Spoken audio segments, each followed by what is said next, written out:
ओम नमो भगवते वसुदेवाय नमः। आप सभी का हमारे YouTube चैनल में स्वागत है। आज हम जानेंगे देवउठनी एकादशी व्रत की सरल पूजा विधि, व्रत महत्व, मंत्र। साथ में जानेंगे एकादशी से जुड़ी पौराणिक कथाएं। कार्तिक मास के शुक्ल पक्ष की एकादशी को हरि प्रबोधनी एकादशी कहा जाता है।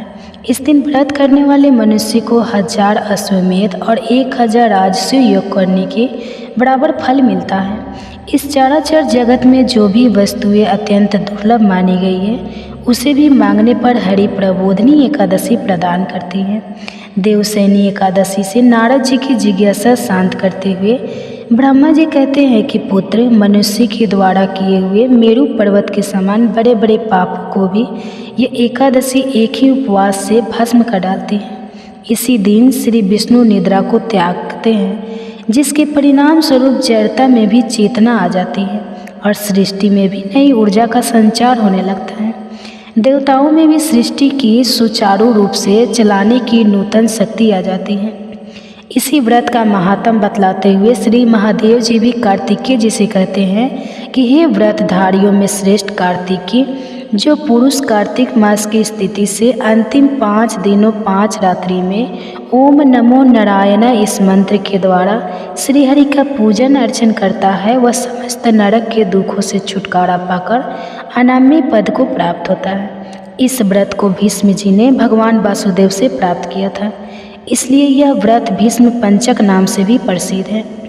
आषाढ़ माह के शुक्ल पक्ष की एकादशी से कार्तिक शुक्ल पक्ष की एकादशी तक के मध्य श्री विष्णु क्षीर सागर में शयन करते हैं। प्राणियों के पापों का नाश करके पुण्य वृद्धि और धर्म कर्म में प्रवृत्ति कराने वाले श्री विष्णु कार्तिक शुक्ल पक्ष प्रबोधनी एकादशी को निद्रा से जागते हैं। तभी सभी शास्त्रों ने इस एकादशी को अमोघ पुण्य फलदायी बताता है। इसी दिन से सभी मांगलिक कार्य जैसे शादी, विवाह, मुंडन, गृह प्रवेश, यज्ञोपवीत आदि आरंभ हो जाते हैं।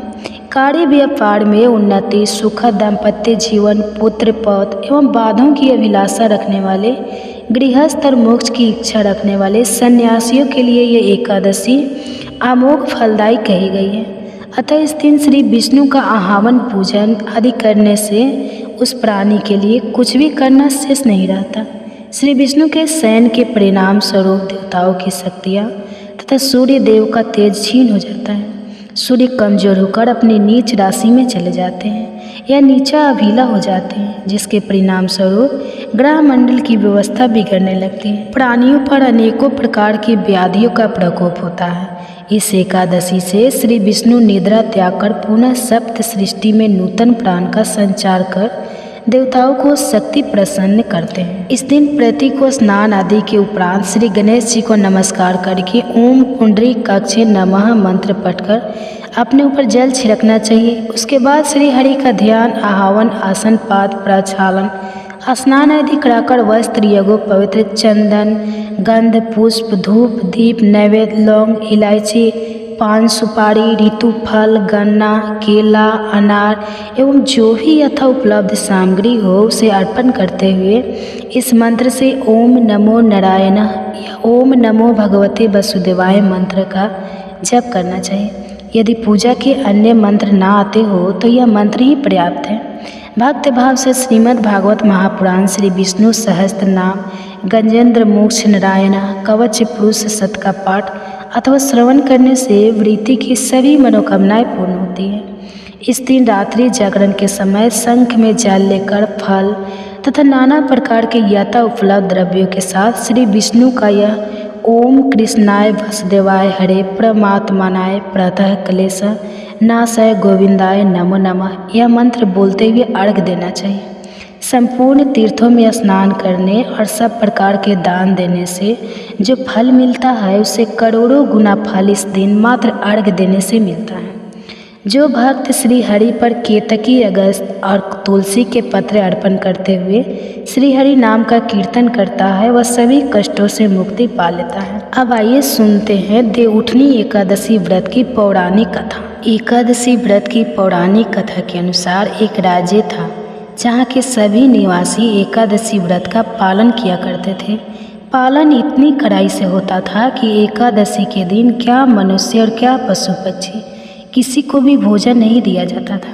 एक बार एक बाहरी व्यक्ति राजा के राज्य में नौकरी पाने की इच्छा से पहुंचा।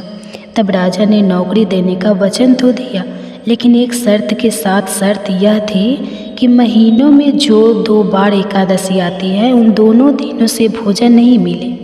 नौकरी के चलते व्यक्ति ने राजा की बात मान ली। जब अगले महीने एकादशी आई तो राजा के कथन अनुसार उस व्यक्ति को अन्न नहीं मिला। हालांकि उसे राजा की ओर से फलाहार की सामग्री प्रदान की गई, लेकिन उस व्यक्ति से भूख बर्दाश्त नहीं हुई और वह राजा से अन्न की मांग करने लगा। वह राजा के सामने अन्न के लिए गिड़गिड़ाने नहीं लगा। राजा ने उस व्यक्ति को नौकरी की शर्त याद दिलाते हुए अन्न देने से मना कर दिया, मगर भूख से बेबस वह व्यक्ति अन्न की मांग करता रहा, जिसके बाद राजा ने उसे अन्न देने का आदेश जारी कर दिया। राजा के आदेश पर उस व्यक्ति को कच्चा आटा, चावल और दाल दिया गया। भोजन सामग्री पाकर व्यक्ति खुश हो गया और नदी किनारे पहुंच गया। नदी के तट पर पहुंचते ही उसने स्नान किया और भोजन पकाने की तैयारी में जुट गया। जैसे ही भोजन तैयार हुआ उसने भगवान विष्णु का स्मरण किया और उन्हें भोजन पर आमंत्रित करने लगा। उसकी प्रार्थना सुनकर भगवान विष्णु अपने चतुर्भुज स्वरूप में पीले वस्त्र धारण किए प्रकट हुए। वह व्यक्ति भगवान के साथ करने लगा। भगवान विष्णु ने भी उसके साथ बड़े ही प्यार से खाना खाया और फिर वह अपने धाम वापस लौट गए। जब अगली एकादशी आई तो उस व्यक्ति ने राजा से पुनः ज़्यादा मात्रा में खाना मांगा, जिसका कारण उसने यह बताया कि वह भगवान के साथ खाना खाता है और पहली एकादशी पर खाना कम पड़ गया था। व्यक्ति की बात सुन राजा अचरज में पड़ गया। उस व्यक्ति की बात पर राजा को भरोसा नहीं हुआ। राजा मन ही मन सोचने लगा कि इतने सालों से वह एकादशी का व्रत कर रहा है, लेकिन भगवान ने उसे आज तक दर्शन नहीं दिए। वही जिसने एकादशी का कभी व्रत नहीं किया, भगवान उसके साथ खाना खाते हैं। राजा के मन में अविश्वास देख उस व्यक्ति ने राजा को अपने साथ चलने को कहा। एकादशी के दिन राजा एक पेड़ के पीछे छिप गया और वह व्यक्ति हमेशा के नियम के अनुसार गंगा स्नान ध्यान करके और भोजन बनाकर भगवान को बुलाने लगा, मगर इस बार भगवान नहीं आए। व्यक्ति ने कई बार भगवान से आने की प्रार्थना की, लेकिन मानो भगवान ने उसकी हर प्रार्थना अनसुनी कर दी, जिसके बाद उस व्यक्ति ने नदी में कूदकर भगवान से अपनी जान देने की बात कही।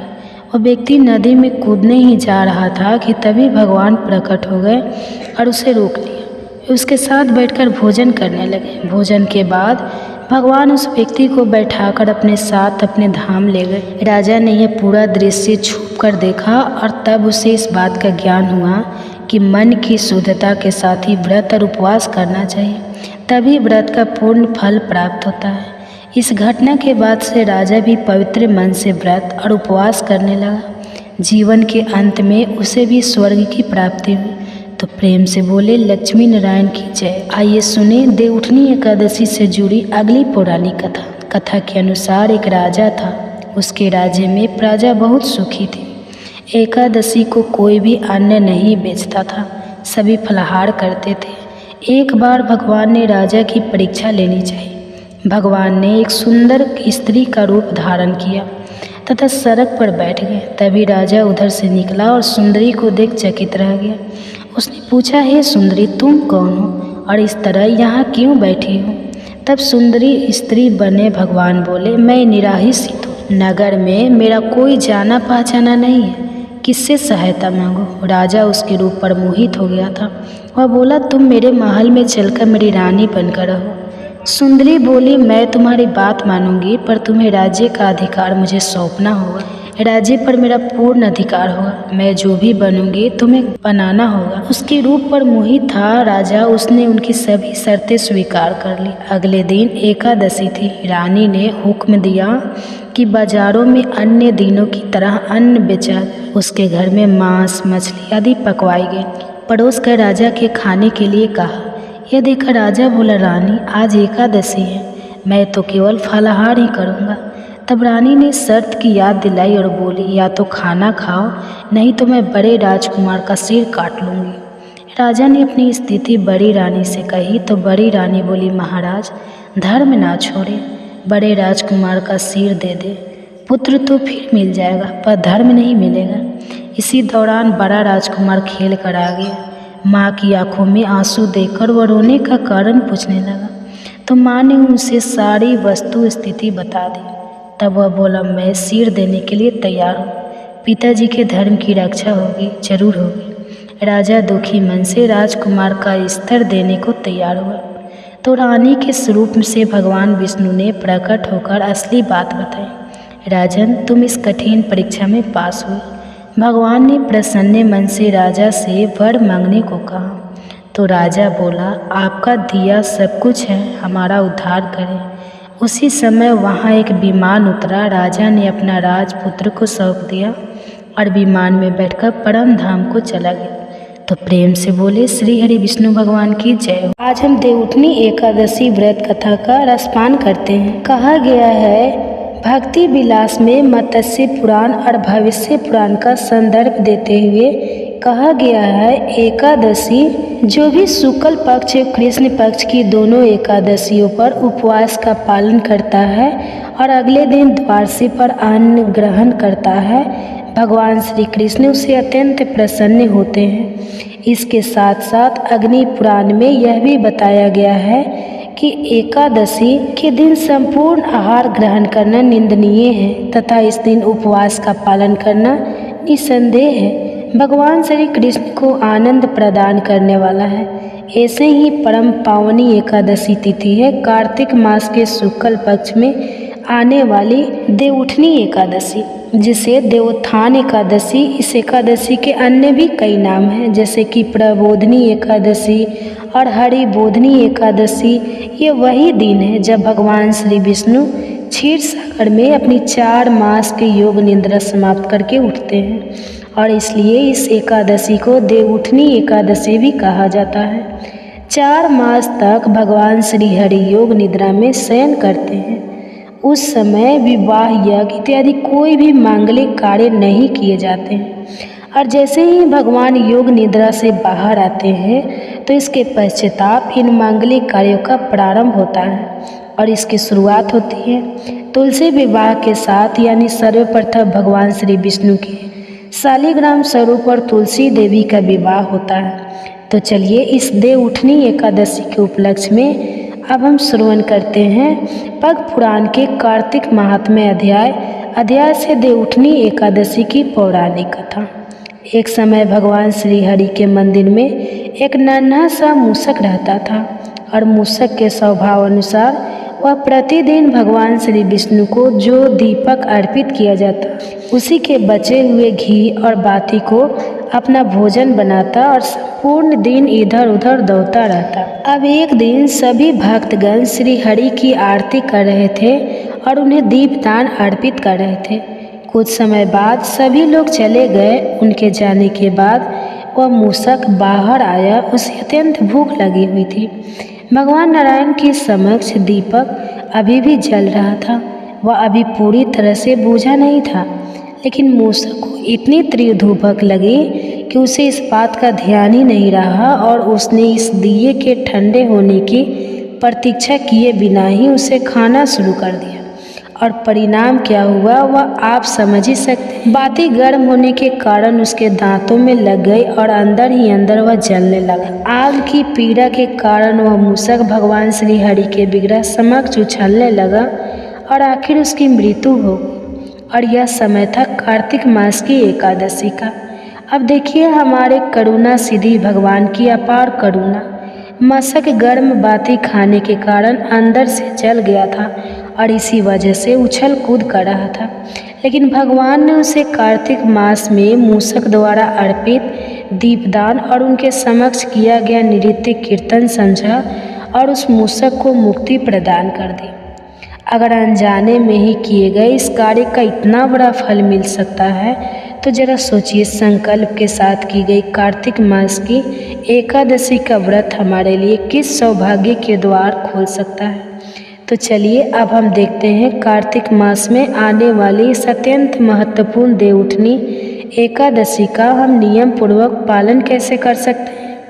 इस व्रत का पालन करने की इच्छा रखने वाले व्यक्ति को एकादशी के दिन प्रातः ब्रह्म मुहूर्त में उठ जाना चाहिए और यदि संभव हो तो पवित्र नदी में स्नान करना चाहिए। लेकिन अगर आपके लिए यह संभव नहीं है तो आप गंगा जल का प्रयोग कर सकते हैं। अगर वह भी नहीं है तो स्नान करते समय हाथों में जल लेकर 7 पवित्र नदियों का नाम उच्चारण करना चाहिए और उनका आह्वान करना चाहिए। स्नान इत्यादि से निर्वृत्त होकर भगवान के समक्ष उनकी मंगल आरती करनी चाहिए अथवा उसका दर्शन करना चाहिए, चाहे प्रत्यक्ष रूप से मंदिर में जाकर करें या फिर ऑनलाइन करें। इसके बाद हाथ में गंगा जल लेकर भगवान के समक्ष इस एकादशी व्रत का संकल्प लेना चाहिए और उनसे प्रार्थना करते हुए यह कहना चाहिए, एकादशी निराहार स्थित अहम परे हनि भक्ष्य पुंडरीकाक्ष शरणम में भवा। इसका अर्थ है एकादशी के दिन मैं भोजन से विरत रहूँगा और अगले दिन ही अन्न ग्रहण करूँगा। हे पुंडरीकाक्ष, हे अच्युत, कृपया मुझे अपनी शरण में लीजिए। इस प्रकार प्रार्थना करके भगवान के विग्रह की अग्र पुष्प और सुगंधित द्रव्यों से पूजा अर्चना करें। इस एकादशी पर जो व्यक्ति भगवान श्री कृष्ण को विशेष रूप से कदम का पुष्प अर्पित करता है उसे कभी यमलोक का दर्शन नहीं करना पड़ता। जो व्यक्ति गुलाब का पुष्प अर्पित करता है उसे मुक्ति प्राप्त होती है। जो अशोक वृक्ष के फल अर्पित करता है उसे दुखों का सामना नहीं करना पड़ता और जो शमी वृक्ष के पत्तों से भगवान की पूजा करता है उसे यमराज कभी दंड नहीं देते। जो चंपक पुष्प से पूजा करता है भौतिक जगत में दोबारा जन्म नहीं लेना पड़ता और जो लाल वर्ण के सहस्त्र दलीय कमल पुष्पों से भगवान की सेवा करता है वह भगवान के श्वेत दीप को प्राप्त करता है। भगवान की पूजा अर्चना करने के बाद अब समय है तुलसी देवी की सेवा का। अपने घर में जहाँ भी तुलसी देवी हैं उनके स्थान को स्वच्छ करें, उन्हें आवश्यकता अनुसार जल अर्पण करें, उन्हें पुष्प और दीपक अर्पित करें और उनकी प्रदक्षिणा करें। प्रदक्षिणा आपको जानकर आश्चर्य होगा कि कार्तिक मास की इस एकादशी के दिन व्रत पालन के साथ जो व्यक्ति भगवान श्री कृष्ण के पवित्र महामंत्र यानी हरे कृष्णा हरे कृष्णा राम राम हरे राम इस महामंत्र का अधिक से अधिक जप करता है उसे 7 दीपों द्वारा दान देने का पुण्य फल प्राप्त होता है।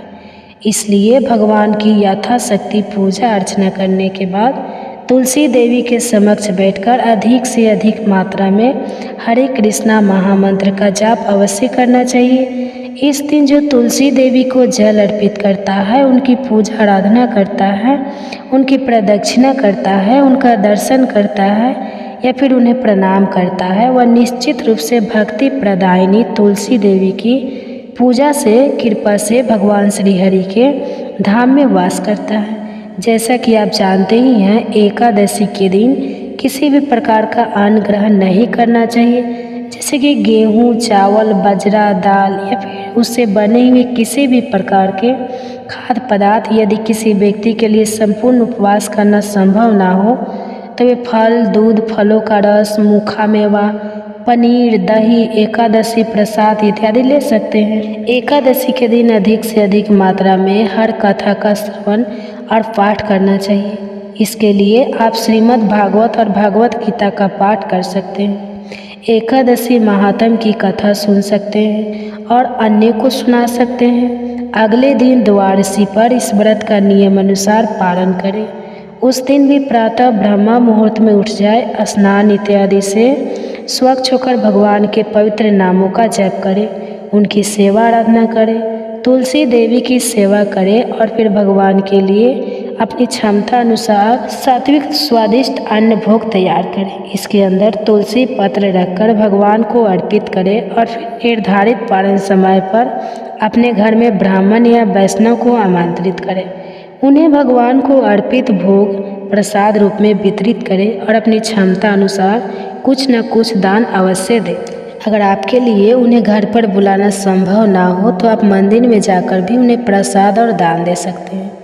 उसके बाद आप स्वयं भगवान को प्रार्थना करके इस एकादशी के फल को भगवान को अर्पित करके भगवान को अर्पित अन्न प्रसाद का स्वीकार करें और अपना पारण करें। इस प्रकार आप कार्तिक मास की परम पावनी देवउठनी एकादशी का नियम पूर्वक पालन कर सकते। इन वैदिक कथा और सनातन धर्म के प्रमाणभूत प्रचार कार्य में अगर आप भी हमारे साथ जुड़ना चाहते हैं तो आप हमारे चैनल को सब्सक्राइब कर सकते हैं। आप हमें अपना आर्थिक योगदान भेज सकते हैं। अगर आपको उत्थान एकादशी की यह कथा अच्छी लगी तो इसे लाइक करें, अपने मित्रों तथा परिवार को शेयर करें और आपके अपने चैनल को सब्सक्राइब करें। तो चलिए चतुर्मास में आने वाली इस अंतिम एकादशी का श्रद्धा और नियम पूर्वक पालन करते हैं और परम भगवान श्री कृष्ण के चरणों में अपने मन, चेतना और जीवन को समर्पित करते हैं। हरे कृष्णा। और दीपक जलाती थी, लेकिन उसकी भाभी को यह सारी बातें बिल्कुल भी पसंद नहीं थी। जब कभी उसकी भाभी को बहुत ज़्यादा गुस्सा आता तब वह अपनी ननद को ताना देते हुए कहती कि जब तुम्हारा विवाह होगा तो मैं इस तुलसी को ही बारातियों की खाने को दूंगी और तुम्हारे दहेज में भी तुलसी ही दूंगी। तुम्हें और कोई काम धंधा है नहीं, जब देखो तुलसी की ही सेवा करती रहती हो। कुछ समय बीत जाने पर ननद का विवाह तय हो गया। विवाह के दिन भाभी ने अपने कहे अनुसार बारातियों के सामने तुलसी का गमला फोड़ दिया, जिसकी सेवा उसकी ननद किया करती थी, और तुलसी के पत्ते खाने के लिए सभी बारातियों को दे दिए। तुलसी जी की कृपा से वह फूटा हुआ गमला कई सारे स्वादिष्ट पकवानों में बदल गया। भाभी ने गहनों के नाम पर तुलसी की मंजरी से बने हुए गहने अपनी ननद को पहना दिए। तुलसी जी की कृपा से देखते ही देखते तुलसी जी की मंजरी से बने हुए गहने भी सुंदर सोने जवाहरात में बदल गए। इतना ही नहीं, भाभी ने मारे क्रोध के वस्त्रों के स्थान पर तुलसी का जनेऊ रख दिया और वह भी रेशमी और सुंदर वस्त्रों में बदल गया। अब जब ननद अपनी ससुराल में पहुंची तो ससुराल में तो उसके दहेज की बहुत प्रशंसा हुई। यह बात भाभी के कानों तक भी पहुंची। उसे बहुत आश्चर्य हुआ कि उसने सोचा कि उसने तो ननद के गहने, कपड़े और जनेऊ तक तुलसी जी के ही रखे थे और तुलसी जी की मंजरी रखी थी। यह सब जानकर भाभी को बहुत आश्चर्य हुआ। अब उसे तुलसी जी की पूजा का महत्व समझ में आ गया था। उस भाभी की भी एक बेटी थी। वह तब अपनी बेटी से कहने लगी कि बेटी, तुम भी तुलसी जी की सेवा किया करो, तुम्हें भी तुम्हारी बुआ की तरह फल मिलेगा। वह ज़बरदस्ती अपनी बेटी से तुलसी महारानी की सेवा करने को कहा करती, लेकिन लड़की का मन तो तुलसी की सेवा में लगता ही नहीं था। धीरे धीरे समय बीतता गया और भाभी की लड़की बड़ी हो गई। अब उसके विवाह का समय आ गया। तब भाभी सोचने लगी कि जैसा व्यवहार मैंने अपनी ननद के साथ किया था वैसा ही व्यवहार अब मैं अपनी बेटी के साथ भी करूँगी, तो यह भी गहनों से लड़ जाएगी और बारातियों को भी खाने में तरह तरह के पकवान मिलेंगे। भाभी मन ही मन सोचने लगी कि ससुराल में भी मेरी बेटी को बहुत मान सम्मान मिलेगा। यही सोचकर भाभी बारातियों के सामने तुलसी का गमला फोड़ देती है, लेकिन इस बार गमले की मिट्टी मिट्टी ही रहती है। मंजरी और पत्ते भी अपने ही रूप में रहते हैं। जनेऊ भी अपना रूप नहीं बदला। जब भाभी ने सभी बारातियों को खाने में तुलसी के पत्ते दिए तो ये देखकर सभी लोग और बारात भी भाभी की बुराई करने लगे। भाभी ने लालच में आकर अपनी बेटी के दहेज में भी तुलसी के पत्ते और मंजरी आदि रख दिए थे। जब बेटी अपने ससुराल पहुंची तो वहां पर भी उसकी बुराई ही हुई। भाभी गुस्से के कारण कभी भी अपनी ननद को नहीं बुलाती थी। एक दिन भाई ने सोचा कि मेरी पत्नी तो मेरी बहन को बुलाती नहीं है, क्यों ना मैं ही अपनी बहन से मिलकर आऊँ। यह सोचकर उसने अपनी पत्नी से कहा और कुछ उपहार अपनी बहन के लिए ले जाने की बात कही। तो भाभी ने थैले में ज्वार भरकर कह दिया कि यह लो और कुछ नहीं है, तुम यही लेकर जाओ। तब भाई बहुत दुखी मन से अपनी बहन के पास चल दिया। रास्ते में वह सोचता रहा कि कोई भला भाई अपनी बहन के घर ज्वार कैसे ले जा सकता है। यही सोचकर वह गौशाला के पास रुक गया और ज्वार का वह थैला उसने गाय के सामने पलट दिया।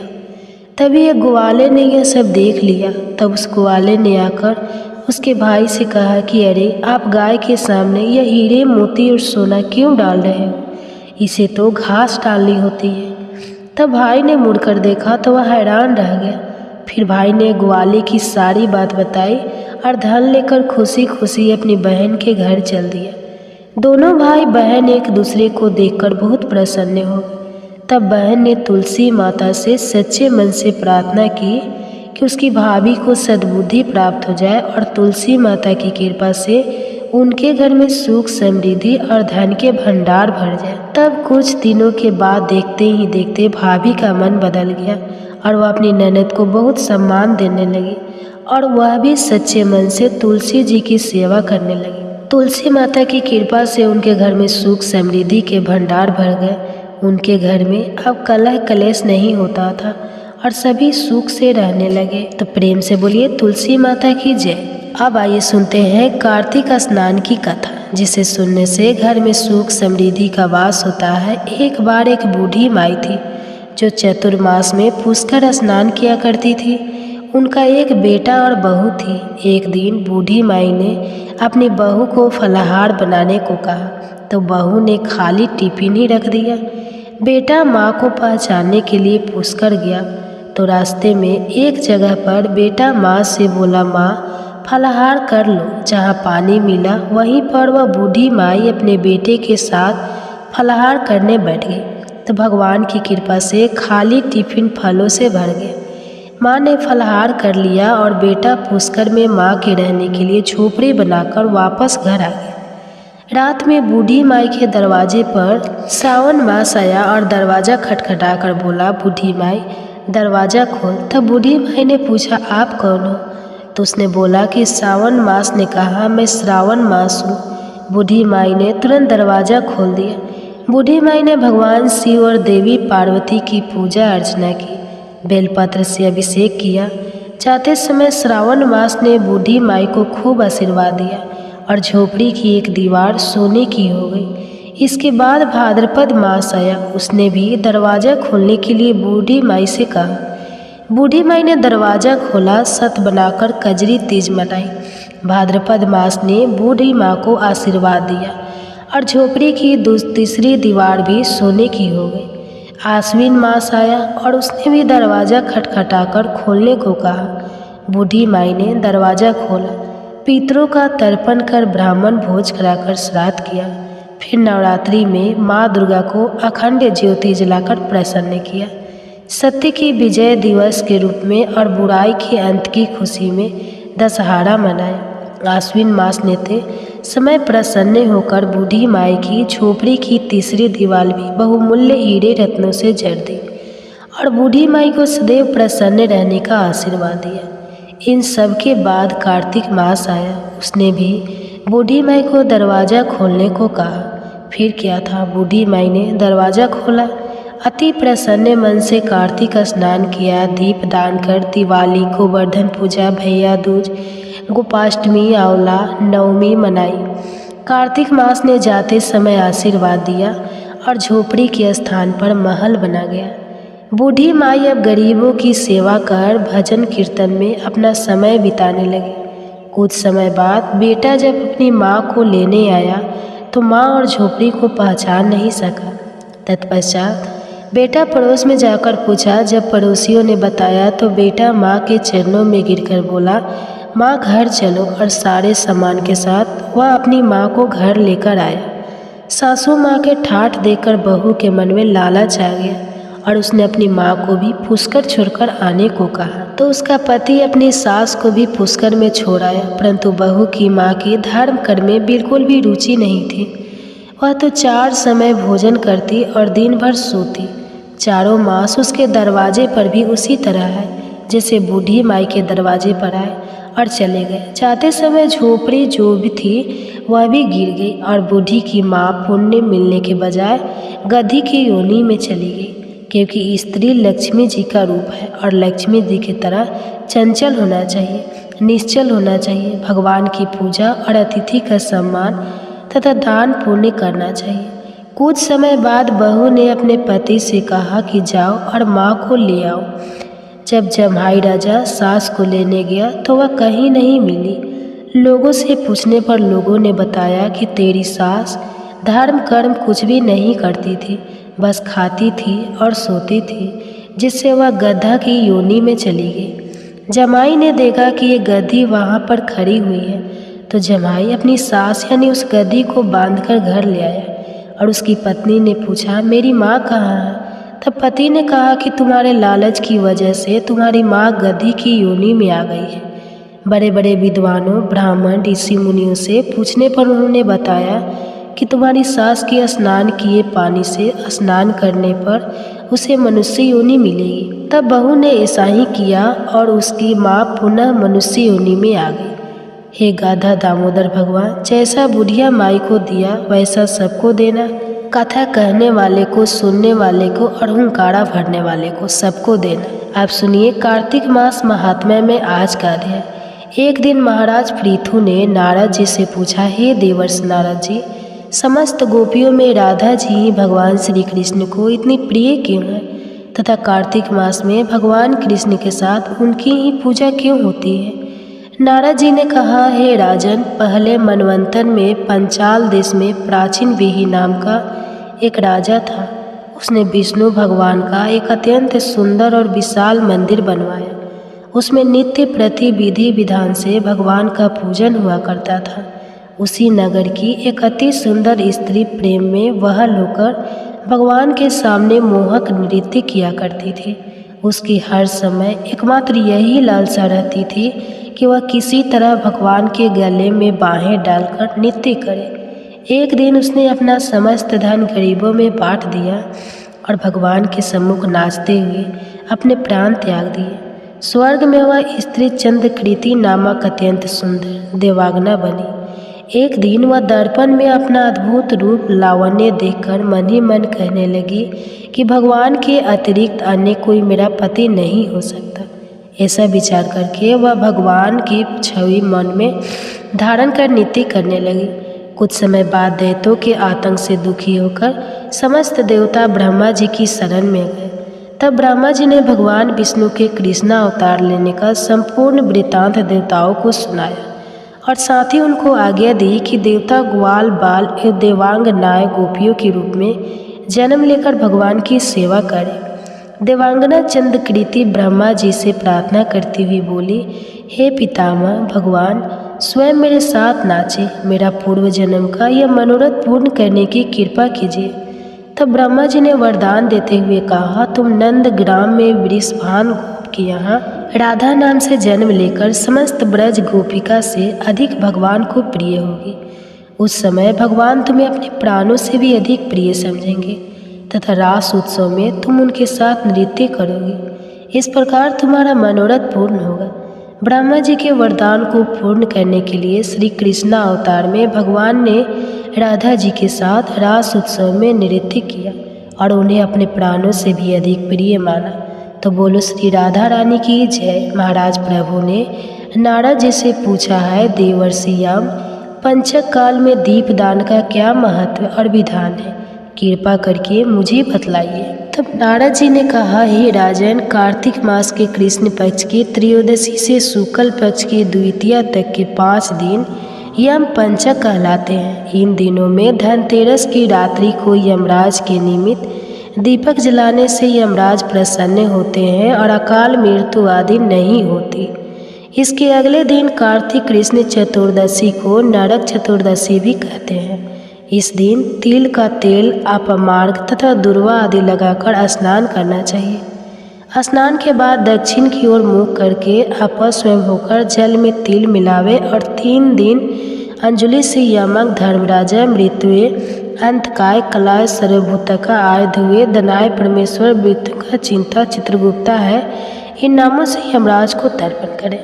फिर स्वयंकाल ब्रह्मा, विष्णु, शिव तथा दुर्गा के मंदिरों में तथा वृक्ष सभा, गौशाला, बगीचा, नदी, तालाब, कुआं, बावड़ी, गली, चौड़ा, खेत, सम्मान आदि में दीपक जलाते और रात्रि को श्री लक्ष्मी जी की पूजा करें। यदि शास्त्र में किसी भी मृत्यु हो गई हो तो उसके निमित्त भी चतुर्दशी को दीप दान करना चाहिए। इससे अक्षय पुण्य फल प्राप्त होता है। इसके बाद कन्या, ब्रह्मचारी तथा तपस्वी जी है कौर की अमावस्या अर्थात दीपावली के दिन भी स्नान आदि से निर्मित होकर पितरों का पूजन और श्राद्ध करके ब्राह्मणों को भोजन करावे। फिर सायंकाल घर तुलसी के समीप देवस्थान, शमशान, नदी, पर्वत, चौरस्ता तथा गौशाला में दीपक जलावे। तत्पश्चात लक्ष्मी जी की स्तुति करके उनको जगावे।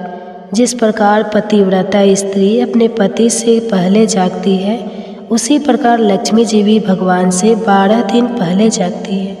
अमावस्या को दिन में बालक, वृद्ध तथा रोगियों को छोड़कर अन्य कोई भोजन ना करे। सायंकाल लक्ष्मी जी का पूजन करने के बाद ही भोजन करे। घर को फूल माला आदि से संजोए। सारे घर में दीप माला करे। घर के सभी स्त्री पुरुष नवीन वस्त्र धारण करें और समस्त रात्रि लक्ष्मी जी के समक्ष नृत्य गीत आदि करके हर्षोल्लास के व्यतीत करें।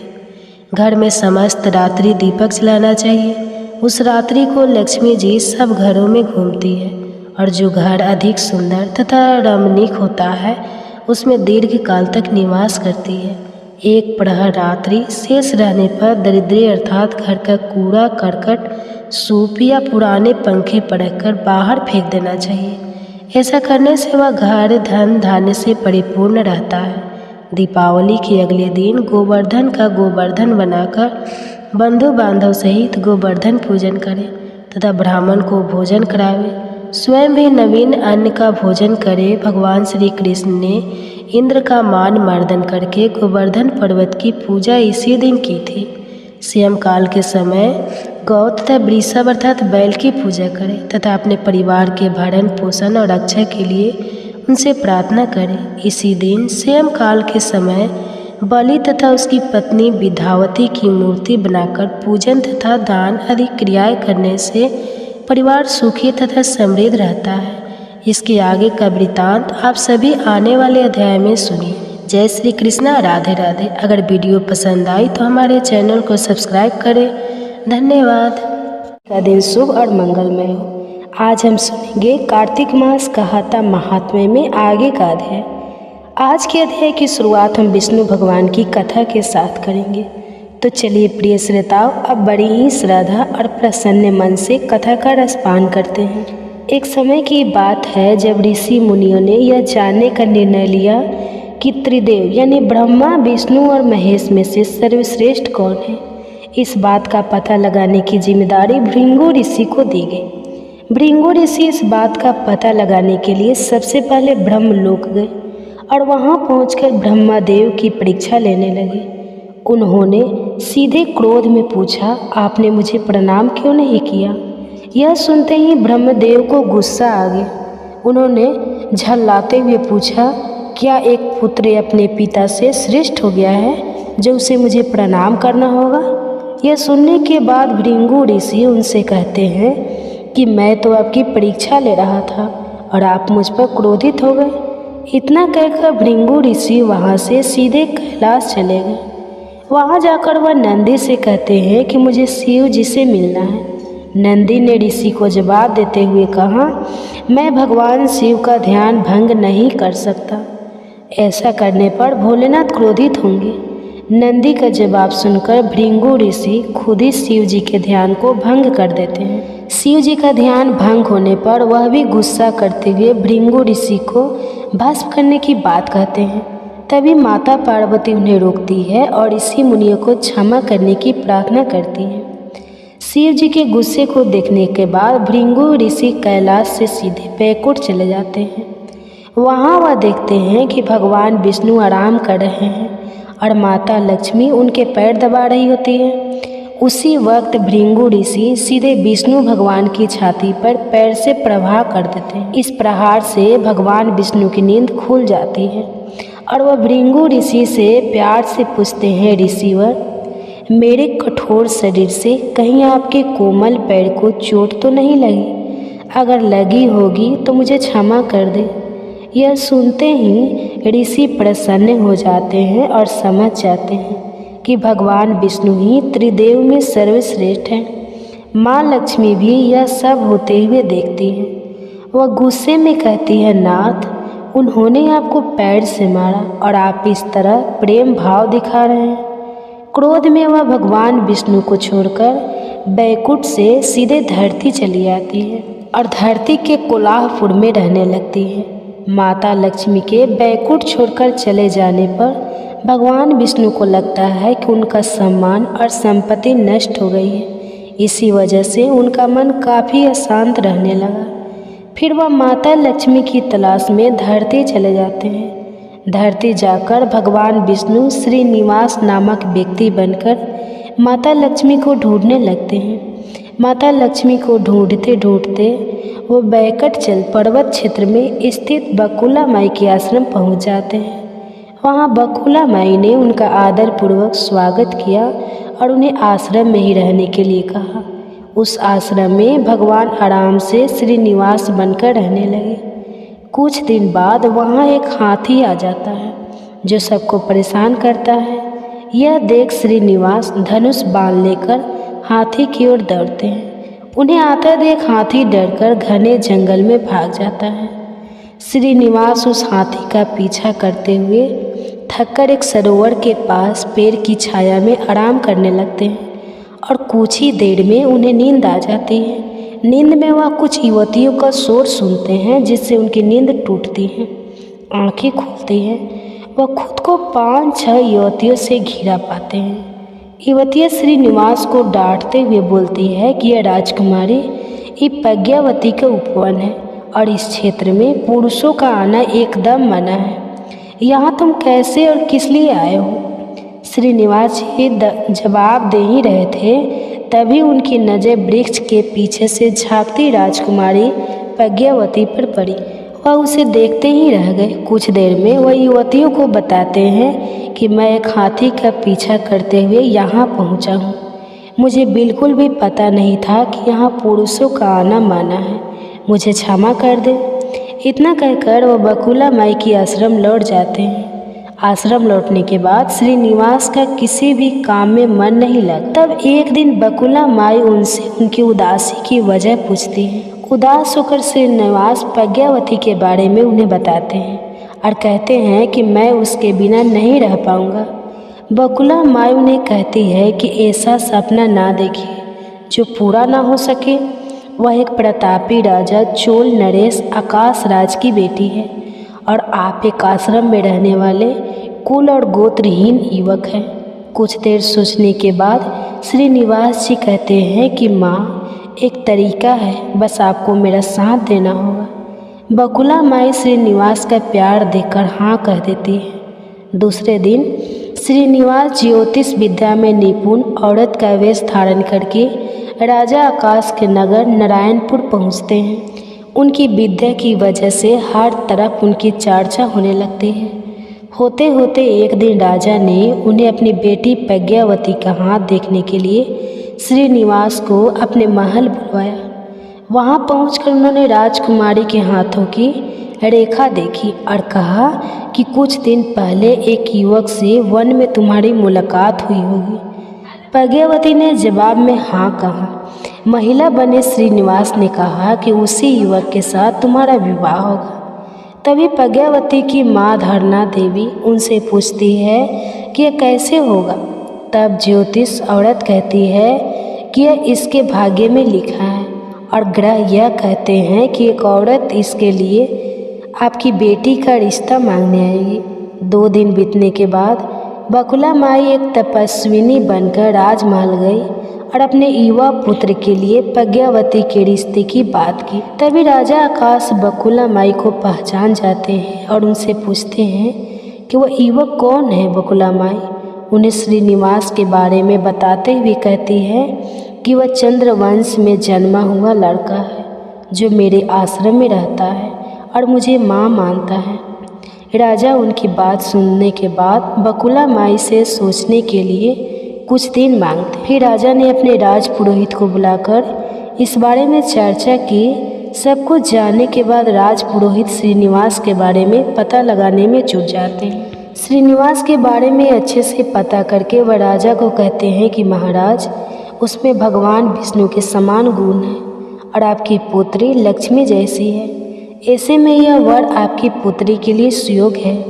ये सुनकर राजा तुरंत बकुला माई के आश्रम में अपनी स्वीकृति के साथ विवाह की लगन पत्रिका भिजवा देते हैं। श्रीनिवास और बकुला माई को राजा की मंजूरी से जितनी खुशी हुई उतनी ही चिंता होने लगी। दोनों के मन में होता है कि उनके पास शादी कराने के लिए पर्याप्त धन नहीं है और न ही विवाह के बाद लड़की के रहने के लिए घर है। तब बकुला माई श्रीनिवास के लेकर बड़ा स्वामी के पास जाकर उन्हें श्रीनिवास के शादी में खर्च के लिए धन की कमी की समस्या के बारे में कही। तब बड़ा स्वामी 8 दिक्पाल का आह्वान करते हैं। तभी वहाँ ब्रह्मा, शंकर, इंद्र, कुबेर आदि और माँ लक्ष्मी को सारी बातें बता देते हैं।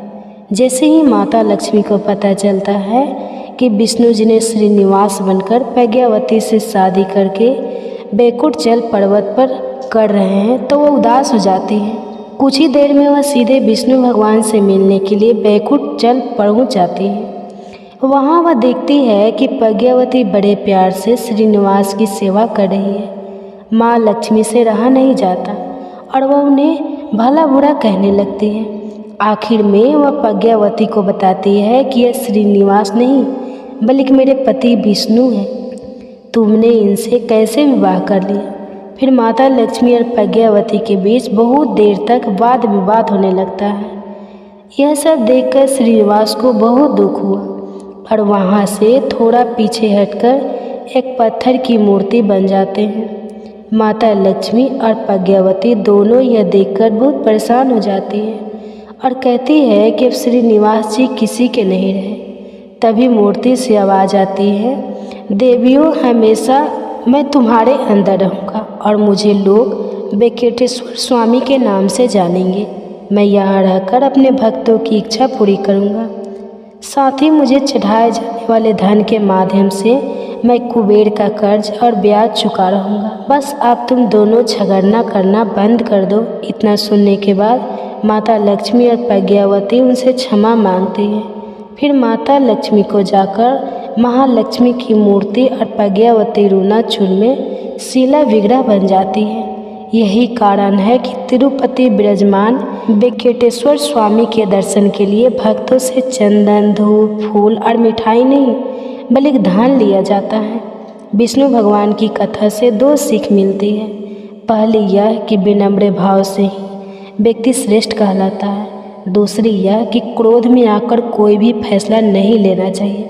तो प्रेम से बोलिए लक्ष्मी नारायण की जय। आइए अब आज के कार्तिक महात्म्य के अध्याय को सुनते हैं। नारद जी कहते हैं कि हे राजन, कार्तिक शुक्ल दूज को यम द्वितीया कहते हैं। इस दिन यमुना जी में स्नान करके यमराज का पूजन करते हैं। इस द्वितीया को भैया दूज भी कहते हैं। इस दिन भाई अपने घर भोजन ना करके अपने बैसे के घर भोजन करें। अपनी बहन ना हो तो गुरु की कन्या भी बहन के समान होती है, अतः उसे ही बहन माने। उस दिन बहन अपने भाई को तिलक करके भोजन कराए, भाई भी अपनी श्रद्धा तथा सामर्थ्य अनुसार दक्षिणा दे। इतनी कथा सुनकर राजा पृथु ने नारद जी से पूछा कि हे नारद जी, सब क्षेत्रों में उत्तम क्षेत्र कौन सा है? नारद जी कहने लगे, राजन, सब क्षेत्रों में उत्तम गंगा तथा यमुना का संगम है, जिसमें स्नान आदि करने की ब्रह्मा आदि देवता भी इच्छा करते हैं। गंगा के स्मरण मात्र से मनुष्य के अनेक पाप नष्ट हो जाते हैं। गंगा जी में स्नान करने से मनुष्य की पाप नाश होकर कई कुल परम पद को प्राप्त हो जाते हैं। गंगा स्नान की अभिलाषा करने से मनुष्य अनेक जन्म के पापों से मुक्त हो जाते हैं। यह समस्त संसार माया रूपी बंधन में बंधा हुआ है, मगर गंगा इस माया रूपी बंधन को काटने वाली है। गोदावरी, कृष्ण, रेवा, अमरावती, ताम्रपर्णी, सरयू आदि सब तीर्थ गंगा में स्थित हैं। काशी क्षेत्र भी सब क्षेत्र में उत्तम है, जहाँ देवता वास करते हैं। वह मनुष्य नया है जो अपने कानों से काशी क्षेत्र की कथा सुनता है। जो काशी जी प्रसाद का सेवन करते हैं जीवन मुक्त हो जाते हैं। यदि प्रातः काल के समय कोई काशी क्षेत्र का स्मरण करता है तो वह भी मोक्ष का प्राप्त हो जाता है।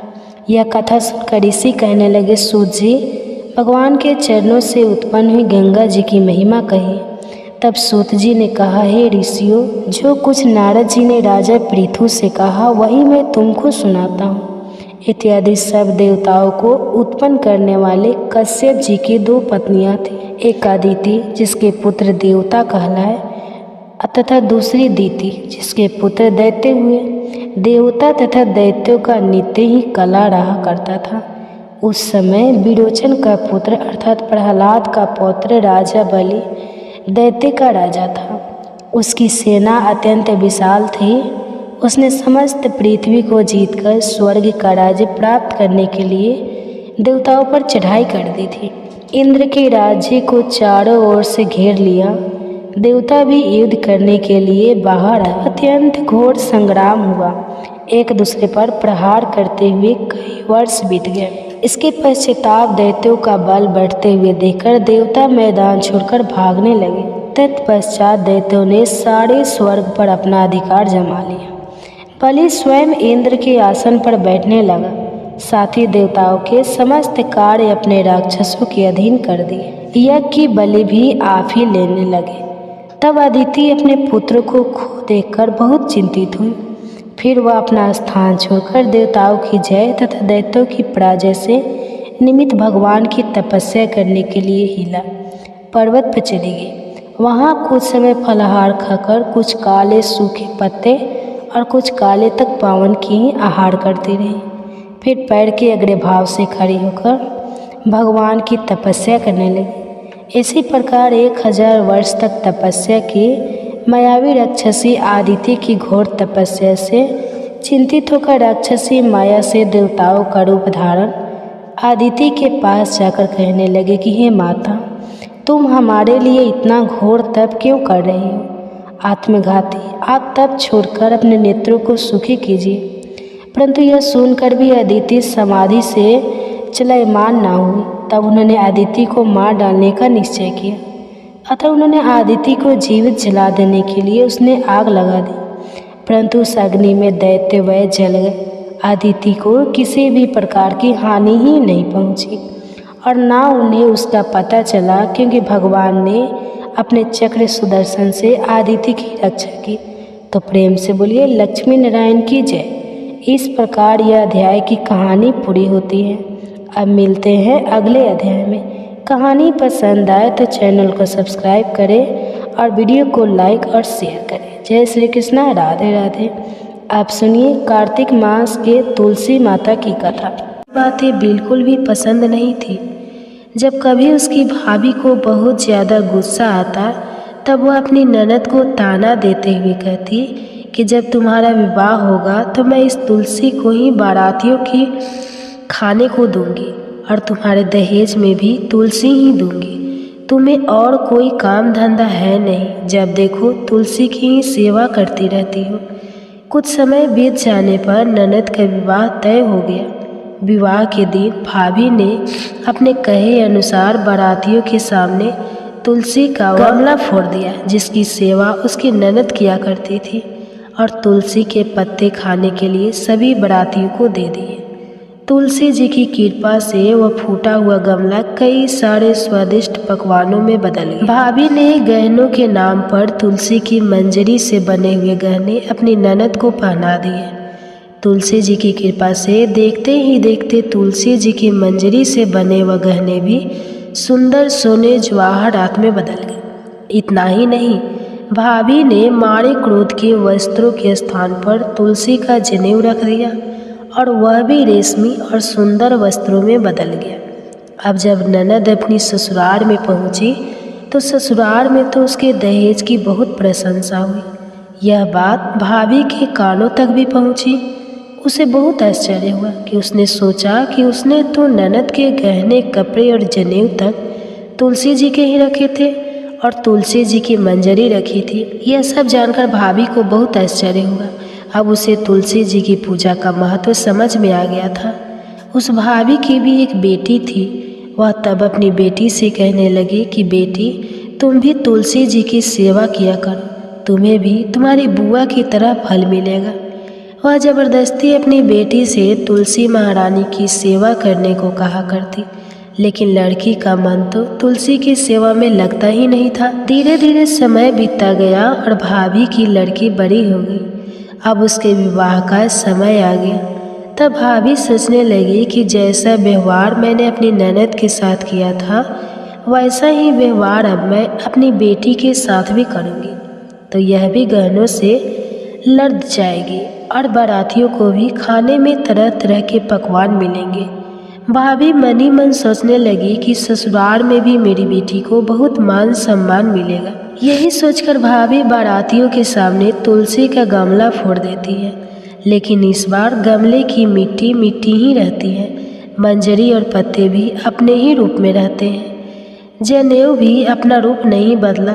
जब भाभी ने सभी बारातियों को खाने में तुलसी के पत्ते दिए तो ये देखकर सभी लोग और बारात भी भाभी की बुराई करने लगे। भाभी ने लालच में आकर अपनी बेटी के दहेज में भी तुलसी के पत्ते और मंजरी आदि रख दिए थे। जब बेटी अपने ससुराल पहुंची तो वहां पर भी उसकी बुराई ही हुई। भाभी गुस्से के कारण कभी भी अपनी ननद को नहीं बुलाती थी। एक दिन भाई ने सोचा कि मेरी पत्नी तो मेरी बहन को बुलाती नहीं है, क्यों ना मैं ही अपनी बहन से मिलकर आऊँ। यह सोचकर उसने अपनी पत्नी से कहा और कुछ उपहार अपनी बहन के लिए ले जाने की बात कही। तो भाभी ने थैले में ज्वार भरकर कह दिया कि यह लो और कुछ नहीं है, तुम यही लेकर जाओ। तब भाई बहुत दुखी मन से अपनी बहन के पास चल दिया। रास्ते में वह सोचता रहा कि कोई भला भाई अपनी बहन के घर ज्वार कैसे ले जा सकता है। यही सोचकर वह एक गौशाला के पास रुक गया और ज्वार का वह थैला उसने गाय के सामने पलट दिया। तभी एक ग्वाले ने यह सब देख लिया। तब उस ग्वाले ने आकर उसके भाई से कहा कि अरे आप गाय के सामने यह हीरे मोती और सोना क्यों डाल रहे हो, इसे तो घास डालनी होती है। तब भाई ने मुड़कर देखा तो वह हैरान रह गया। फिर भाई ने ग्वाले की सारी बात बताई और धन लेकर खुशी खुशी अपनी बहन के घर चल दिया। दोनों भाई बहन एक दूसरे को देखकर बहुत प्रसन्न हो गए।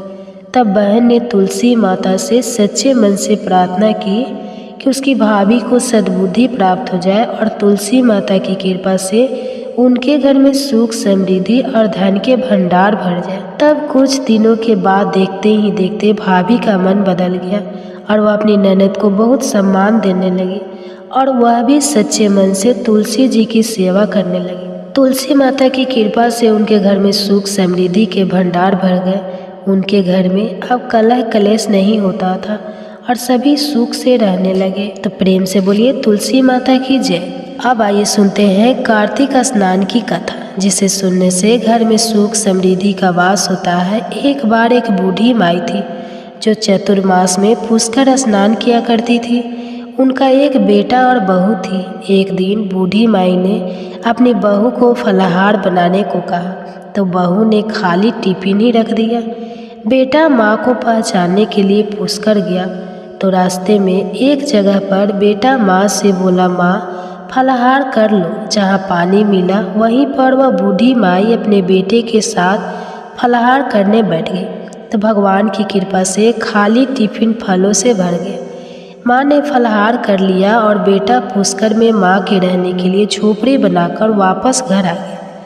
रात में बूढ़ी माई के दरवाजे पर श्रावण मास आया और दरवाज़ा खटखटाकर बोला, बूढ़ी माई दरवाज़ा खोल। तब बूढ़ी माई ने पूछा, आप कौन हो? तो उसने बोला कि श्रावण मास ने कहा मैं श्रावण मास हूँ। बूढ़ी माई ने तुरंत दरवाज़ा खोल दिया। बूढ़ी माई ने भगवान शिव और देवी पार्वती की पूजा अर्चना की, बेलपत्र से अभिषेक किया। जाते समय श्रावण मास ने बूढ़ी माई को खूब आशीर्वाद दिया और झोपड़ी की एक दीवार सोने की हो गई। इसके बाद भाद्रपद मास आया। उसने भी दरवाज़ा खोलने के लिए बूढ़ी माई से कहा। बूढ़ी माई ने दरवाज़ा खोला, सत बनाकर कजरी तीज मनाई। भाद्रपद मास ने बूढ़ी माँ को आशीर्वाद दिया और झोपड़ी की तीसरी दीवार भी सोने की हो गई। आश्विन मास आया और उसने भी दरवाज़ा खटखटाकर खोलने को कहा।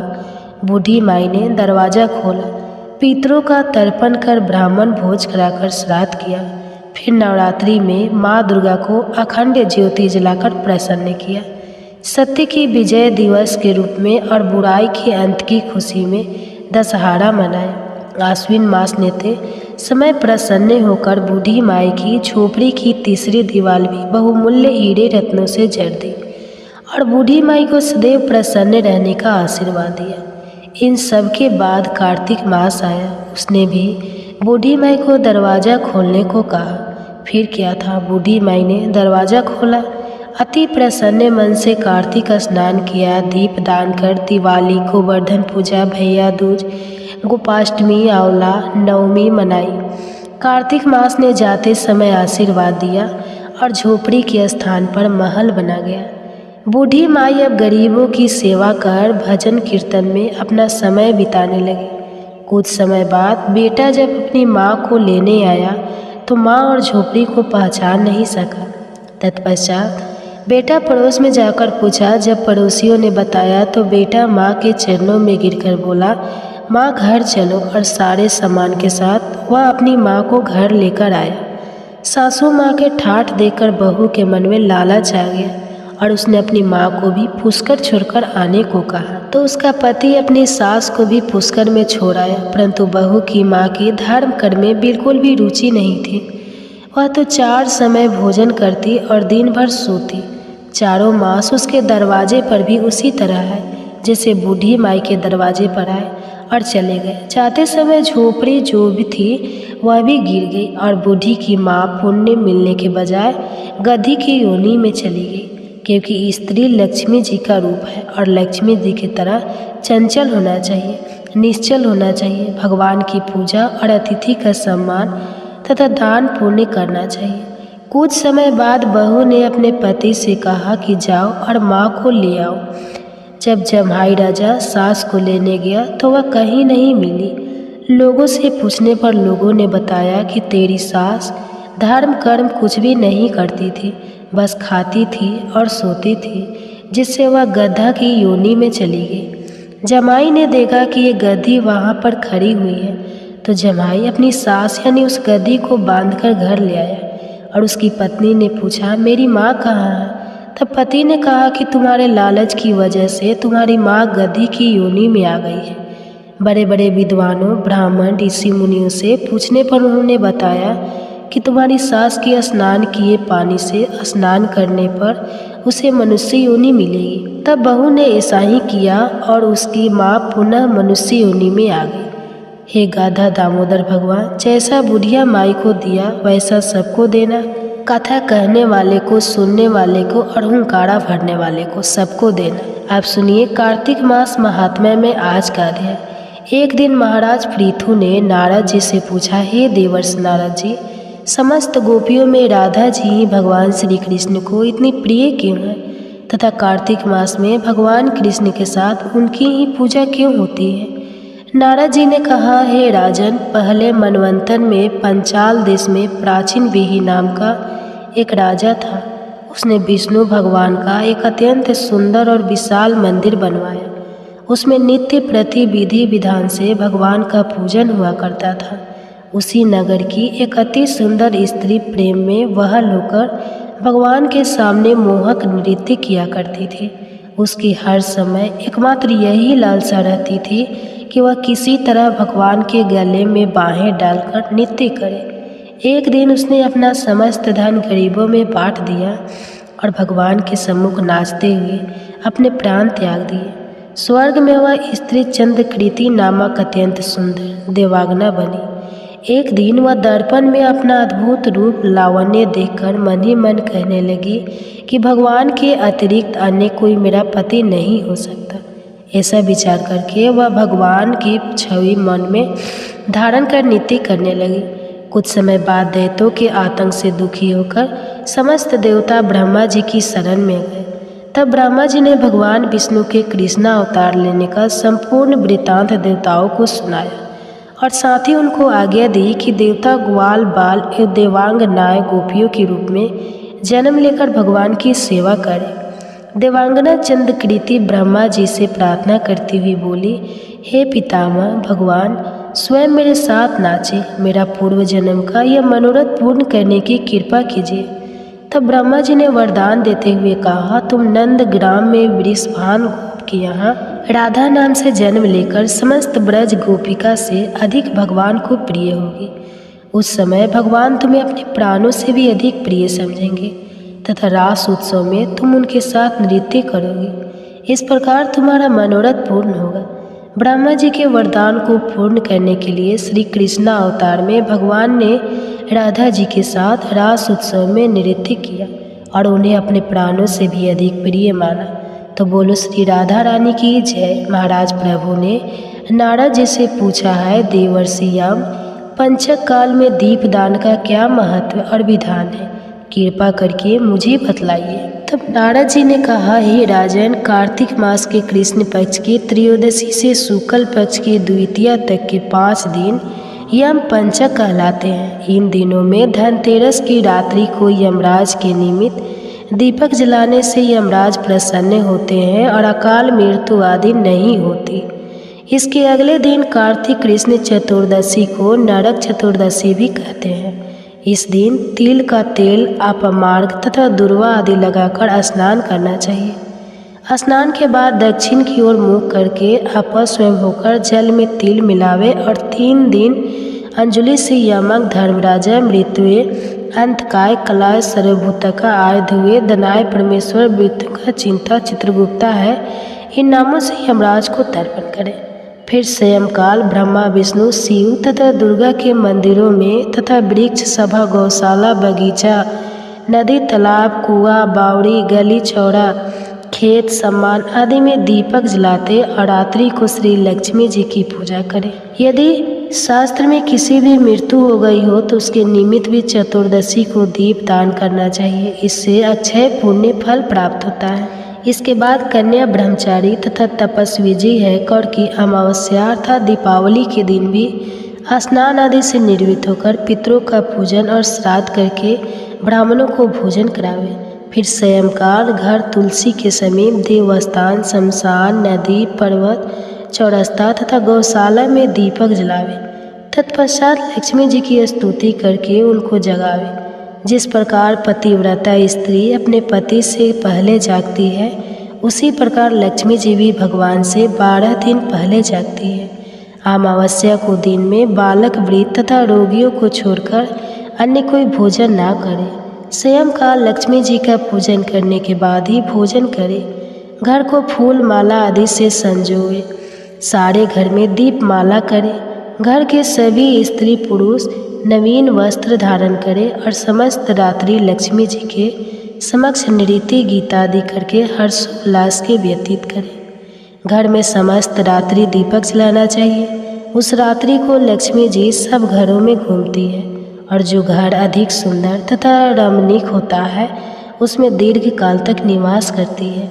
एक प्रहर रात्रि शेष रहने पर दरिद्री अर्थात घर का कूड़ा करकट, सूप या पुराने पंखे पड़ककर बाहर फेंक देना चाहिए। ऐसा करने से वह घर धन धान्य से परिपूर्ण रहता है। दीपावली के अगले दिन गोवर्धन का गोवर्धन बनाकर बंधु बांधव सहित गोवर्धन पूजन करें तथा ब्राह्मण को भोजन करावे। स्वयं भी नवीन अन्न का भोजन करे। भगवान श्री कृष्ण ने इंद्र का मान मर्दन करके गोवर्धन पर्वत की पूजा इसी दिन की थी। स्वयंकाल के समय गौ तथा वृषभ अर्थात बैल की पूजा करें तथा अपने परिवार के भरण पोषण और रक्षा के लिए उनसे प्रार्थना करें। इसी दिन स्वयंकाल के समय बलि तथा उसकी पत्नी विद्यावती की मूर्ति बनाकर पूजन तथा दान आदि क्रियाएं करने से परिवार सुखी तथा समृद्ध रहता है। इसके आगे का वृतांत आप सभी आने वाले अध्याय में सुनिए। जय श्री कृष्णा, राधे राधे। अगर वीडियो पसंद आई तो हमारे चैनल को सब्सक्राइब करें। धन्यवाद।